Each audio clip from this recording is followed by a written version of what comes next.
एक मर्तबा एक लड़के ने ऐसा किया था, हमने आज़ाद नगर में उसकी कंप्लेन भी की थी, उसको पुलिस ने लेकर भी आई थी। उसके बाद क्या हुआ उसका मुझे इल्म नहीं है, लेकिन ये दूसरा वाक़या हुआ है इसके बाद पथराव का, और इसको पुलिस ने संजीदगी से लेना चाहिए और जो लोग भी इसके अंदर शामिल हैं वो लोगों को गिरफ़्तार करना चाहिए, ताकि इसके बाद इलेक्शन में इस तरह की वारदात ना हो। वो एक लेडीज़ उम्मीदवार है, घर में बच्चे डर जा रहे हैं, और इस तरह का इलेक्शन हमको नहीं लगता था कि मालेगांव शहर में इस तरह से इलेक्शन लड़ा जाएगा। हमने हमेशा देखा है कि इलेक्शन मालेगांव शहर में जोश और जज्बा तो ज़रूर होता है, मगर कभी उम्मीदवार पर पथराव या उम्मीदवार को मारने की कोशिश इस तरह का निहाल साहब के वक्त से कभी हुआ नहीं है। मगर इस तरह की वारदात की हम मजम्मत करते हैं, और जो लोग भी इलेक्शन लड़ रहे हैं वो मुद्दे पर और फील्ड पर इलेक्शन लड़े। ये बहुत ही बुज़दिली वाला काम है, इसको हम बहादुरी वाली बात मानते ही नहीं। ये एक औरत पर इस तरह से हमला करना, ये कहीं ना कहीं इलेक्शन में जो भी मुखालफिन है, अगर उनकी साजिश है तो वो हमको डराना चाहते होंगे, तो हम डरने वाले नहीं। और इस तरह की बुज़दिलाना हरकत कर इलेक्शन लड़ना ये मुनासिब बात नहीं है। कहीं ना कहीं हमारा भी एक घर है, परिवार है, लोग डिस्टर्ब होते हैं, वर्कर्स हैं, कहीं ना कहीं कोई बात हो जाए, इसलिए पुलिस डिपार्टमेंट ने इसकी पूरी चौकसी करना और कार्रवाई करना। समाजवादी पर ही क्यों हमला हुआ?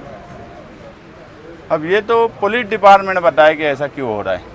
पूरे इलेक्शन में आप लोग देखेंगे कि हमने कहीं भी इलेक्शन के अय्याम में ना हमने गुंडागर्दी की, ना हम इस तरह के वर्कर रखते हैं, ना हमारे ख़ानदान में कोई इस तरह का कामकाज करता है। जो भी गुंडागर्दी और बंदूक और गोली की बात हुई है, ये मुखालफिन मौजूदा एमएलए और साबिक एमएलए के स्टेज से हुई है। और हम लोग जो है मुद्दे पर इलेक्शन लड़ रहे हैं। कहीं ना कहीं कल से ये एहसास मुझे भी हो गया कि शहर तब्दीली चाहता है। जो मुद्दा समझ में इस इलेक्शन का नहीं आ रहा था, किसी को नहीं समझ रहा था, मगर कल रात से जो महसूस किया जा रहा है कि इलेक्शन तब्दीली चाहता है, और तब्दीली ही इस इलेक्शन का अहम मौजू है और मुद्दा है। तो मुखालफिन को घबराहट है, इसलिए वो चाहते हैं कि हम डर जाएं, ये हमारे वर्कर डर जाएं। और जो आज ज़मीनी सतह पे हमारा काम है, आज फील्ड पर सबसे मजबूत अगर किसी का काम है इलेक्शन के प्रचार के बाद, तो समाजवादी के वर्करों का है। मैं समाजवादी के वर्करों से यही गुजारिश करूंगा कि डरने की ज़रूरत नहीं है, फील्ड छोड़ने की ज़रूरत नहीं है। इस तरह की बातें होंगी, अफवाह फैलेंगी, हम जो है पुलिस डिपार्टमेंट में कंप्लेन करेंगे और पुलिस से यही कहेंगे कि इस पर सख्त से सख्त एक्शन ले। हमलावर जो थे उनको देखा गया क्या? कुछ लोग उधर महल्ले के बोलते हैं कि उन्होंने देखा। कैसी हालत में थे? नहीं, ये तो मुझे नहीं बताया गया। ये ऐसा बोले कि यार कोई दुबला पतला लड़का था। आपके साथ क्या हुआ था?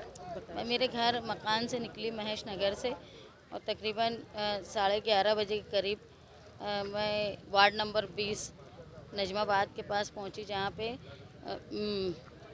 मेरे साथ मेरे साथी नवीद आलम और साकिब थे। मौलाना जाहिद नदवी पीछे बैठे हुए थे, मैं आगे बैठी हुई थी। और वहाँ जब मैं गाड़ी से उतरने लगी तो मुझे एक फ़ोन आया मेरी बच्चों का, फिर मेरी वालदा का फ़ोन आया। मैं उनसे फ़ोन पे बात कर रही थी।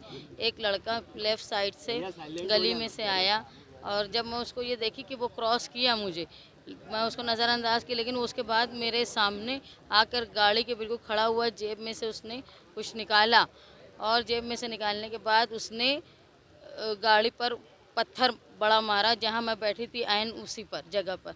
और मुझे दोबारा उसने जब जेब में हाथ डाला तो मुझे लगा कि वो फायर करेगा, इसलिए मैंने सर नीचे झुका लिया। नवीद आलम भागे उनके पीछे, उसके पीछे मैं भी निकली। वो लड़का भाग चुका था, उसने मुंह पर मास्क लगाया था। जब से हमारा जलसा आज़ाद नगर में हुआ था, और आज़ाद नगर में जलसे में जो गड़बड़ हुई थी, हमने जब भी कहा था कि एहसान शेख के बारे में जब तकरीर कर रहे थे, उस वक्त लोगों ने गड़बड़ की थी। ये वार्ड नंबर 20 भी उन्हीं लोगों का है, और मुझे नहीं मालूम था कि इतने नीचे गिर के सियासत करेंगे लोग। और मैं औरत हूँ, लेकिन ये समझ लो कि मैं इलेक्शन जब उतरी हूँ इलेक्शन में, तो मैं हर चीज़ को बर्दाश्त करूँगी। ये शहर को तब्दीली की ज़रूरत है, गुंडागर्दी करने वालों से निजात के लिए, और जो नाकारा लोग हैं उनसे निजात के लिए। मैं अगर ये कोई समझता होगा कि ये हमले से मैं डर जाऊंगी, तो मैं बिल्कुल डरने वाली नहीं हूँ। मैं जिस तरह काम करती थी उसी तरह काम करूंगी। और ख़ास तौर पे मेरे वर्करों से मेरी दरख्वास्त है कि ये इलेक्शन में तुमको डिस्टर्ब किया जा रहा है कि तुम ये सब छोड़ के यहाँ जमा हो जाओ, यहाँ चिल्लाओ। हमारा इलेक्शन बहुत अच्छा है, लोग हमारे से मोहब्बत कर रहे हैं, लोग तब्दीली मालेगांव शहर में करना चाहते हैं और पुलिस डिपार्टमेंट भी ये देखे कि एक महिला कैंडिडेट के साथ किस तरह की गुंडागर्दी यहाँ हो रही है।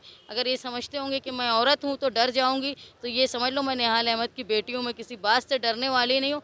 और इंशाल्लाह ये सारे जुल्म का जो है जवाब मालेगांव शहर की आवाम 20 तारीख को अपनी वोटिंग के ज़रिए देगी। एक अकेला लड़का था, लंबा सा था, दुबला पतला सा, मैंने उसको देखा, वो मास्क लगाया हुआ था, लेकिन जब वो भागा और इसके पीछे 2 लोग भागे, लेकिन उसकी रफ्तार इतनी तेज़ थी कि वो आम लोगों के जैसा नहीं भाग रहा था। क्या आप यहाँ पर एफआईआर मैंने एफआईआर दर्ज करवाई, जो मेरी तकरार थी मैंने बता दिया। और अगर कोई समझता होगा कि ये सब मामूली हमलों से मैं डर जाने वाली हूँ, तो मैं कतई नहीं डरने वाली हूँ और किसी की हिम्मत नहीं है कि मुझे डरा सके। बिल्कुल मैं इलेक्शन वैसे ही तेज़ी से लड़ूंगी और इंशाल्लाह उससे ज़्यादा तेज़ी से लड़ूंगी जिस तरह मैं लड़ रही थी।